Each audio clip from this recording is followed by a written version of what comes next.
This is a public service announcement about strategies for comparing fractions and what's emphasized in instruction related to fractions and fraction comparisons. One method that's taught in some classrooms is called the Golden Arches, or the McDonald's Golden Arches method. I'll tell you from the start, I am not advocating this method, quite the contrary, but I'll demonstrate it here so that you know what I'm talking about. You may have seen this as cross multiplication in your experience in school. Recently, I've noticed it being referred to as the McDonald's Golden Arches. So it looks like this. Draw a segment, or in this case, kind of an arc connecting the denominator of one fraction to the numerator of the other, and similarly, numerator to opposite denominator. Multiply. So here 9 times 8 is 72, 4 times 15 is 60. And compare those products. So 60 is less than 72. And then conclude that 4/9 is less than 8/15 because we wrote the 72 up here, and so the comparison goes with that one. The 72 goes with the numerator that was used in it, so it ends up here on the top right, 60 on the top left. And so this comparison arrow goes in the same direction. What I want you to notice about this method is that it's a method that enables a person to compare fractions and get the right answer without ever thinking about fractions. Nowhere in this process are we asking ourselves, 4/9, how much is that? 8/15, how much is that? What does that even mean? How much is it? How much of a whole does that represent? Where would it be on a number line? And which one do I think is greater? Nowhere in this process are we doing any of these things. We're just multiplying whole numbers and comparing whole numbers, and so it has nothing whatsoever to do with reasoning about fractions. It's just a shortcut procedure that enables you to get the right answer without thinking about the subject matter here, which is fractions and fraction magnitude. How big are these fractions? So I want to point out that fact, and then some alternative methods for comparing these fractions. Something to recognize, first off, is that this cross multiplication or Golden Arches method is a shortcut to converting to a common denominator, which is a method that at least we can make some sense of. It's not a particularly nice method for these numbers, especially when done where we get those numerators, but it's another option. So let's look quickly at that. If we were to convert to a common denominator and do so in the one-size-fits-all way, where we're just concerned with, okay, we're going to multiply these denominators, and that'll be our common denominator. So not necessarily the least common, but just a works every time kind of thing. Then we're going to multiply by 15/15 on the left and 9/9 on the right. So we're going to get a common denominator of 135. 9 times 10 is 90. 9 times 5 is 45. 90 and 45 is 135. And we're going to get the same numerators that we saw in the cross multiplication method. So we're going to have 60 135ths and 72 135ths. So that's the same 60 and 72 that we got over here, but in this method we didn't know what they were because we were just multiplying whole numbers. Here at least we know, okay, I'm generating an equivalent fraction. 4/9, I'm multiplying by 15/15. That doesn't change the value. It just gives me different terms here. I have 60 135ths and 72 135ths, same denominators. That makes it easy to compare numerators, and I can see that 60 135ths is less than 72 135ths. Therefore, 4/9 is less than 8/15. So that's a way that works, and at least that we can make sense of.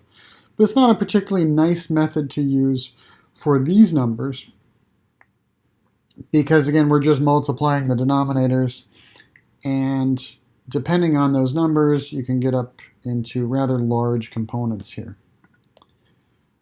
Instead, we can make a choice. We can notice 9 and 15 actually share a factor. We can take advantage of that to use a smaller denominator. So 9 is 3 times 3. 15 is 3 times 5. That denominator of 135 was 3 times 3 times 3 times 5, using all of those factors to ensure that it's going to be a multiple of both of these denominators. But we don't need to use all those factors if they share a factor like they do here. So all we need is 3 times 3 to be a multiple of 9, and then times 5 to also be a multiple of 15. So we can use 3 times 3 times 5 is 45, and it's a multiple of both. So this will work as a common denominator, because here's 9, and here's 15. They're sharing that factor of 3. So it's a little bit nicer. We can use a smaller denominator. Then we only need to multiply by 5/5 on the left and 3/3 on the right, and we get numbers of 45ths instead. We get 20 45ths and 24 45ths, and we can compare those and see that 24 45ths is greater, therefore 8/15 is greater than 4/9. So that was an improvement, but we can do better. We can do so much better than that. So with finding a common denominator, yeah, it's all right for these numbers because 9 and 15, they share that factor of 3, so we don't have to just multiply them by one another. That's okay, but look at our numerators here, 4 and 8. 4 times 2 is 8. That's it. Those are much more nicely compatible numbers than the denominators. So we have the option here of converting to a common numerator. We can always do that, but it's particularly nice for these numbers. All we have to do is multiply 4/9 by 2 halves, and we get a numerator of 8. Now we have 8/18 and 8/15. Just like if we have a common denominator, we can compare numerators. If we have a common numerator, we can compare denominators. And let's just think about parts and wholes here. We have 8 pieces in both cases. A lot of people think about pizza. Okay, so you have a large pizza divided into 15 equal slices, and another large pizza divided into 18 equal slices. In each case, we're thinking about 8 of those slices, but these slices with 8/18 are going to be a little bit skinnier. These slices, we have 15, are going to be a little bit bigger. So 8/15 is greater than 8/18, or in other words, 4/9 is less than this 8/15. So for these numbers, converting to a common numerator is much nicer, less work. It's a neat and tidy strategy. And in general, you have these options available. Maybe converting to a common denominator is going to be nice. Maybe converting to a common numerator is going to be nice. It depends on the given numbers. And finally, there's one more way we might want to think about comparing these fractions. I'm sure there are others, but this is the last one I'm going to point out, is comparing to a benchmark. We can look at 4/9 and 8/15. And again, we're thinking, about how much is that? What do we notice about the numbers? 4 is about half of 9. 8 is about half of 15.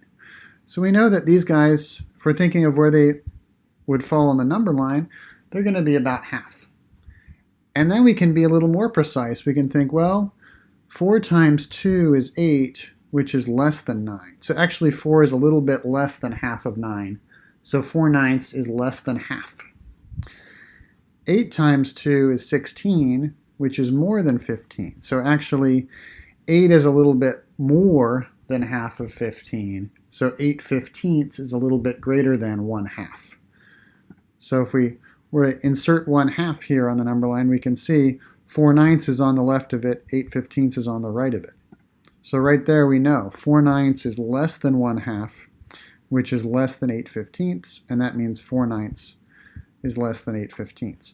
This is another strategy that happens to be nice to use for these particular numbers. You're not always going to find a benchmark that's right between two given fractions, and you don't need to. You might use a different strategy instead, or you might think about, maybe both of these fractions are a little bit greater than a benchmark, or they're both a little bit less than the same benchmark, and you can compare how much more or how much less. So these are a few strategies we can use and that we can make sense of, much more so than the golden arches method, which, as a reminder, I'm not a fan of. Finally, I just want to point out to you how these strategies relate to the standards. So in the Common Core state standards, 4th grade, number and operations, fractions, we have compare two fractions with different numerators and different denominators. That's what we were doing. And do this by creating common denominators or numerators. We did that. Or by comparing to a benchmark fraction, such as 1/2. So that pretty well covers the types of comparison strategies that are mentioned in the standard here at the 4th grade level. Notice that cross multiplication or the McDonald's golden arches method is not mentioned.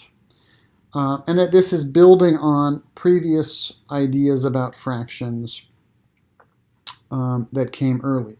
So in 3rd grade, students are supposed to make sense of comparisons where you're already given a common denominator or you're already given a common numerator, and do the reasoning there to decide which fraction is greater based on those part-whole ideas.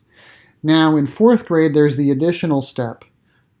If you're not given same denominators or same numerators, making that conversion, generating an equivalent fraction that gives you something in common to make it easy to compare. Or alternatively, comparing to a benchmark fraction such as 1/2, like we did on the number line. So these are the main comparison strategies that are identified in the standards at 4th grade, and the golden arches method is not one of them.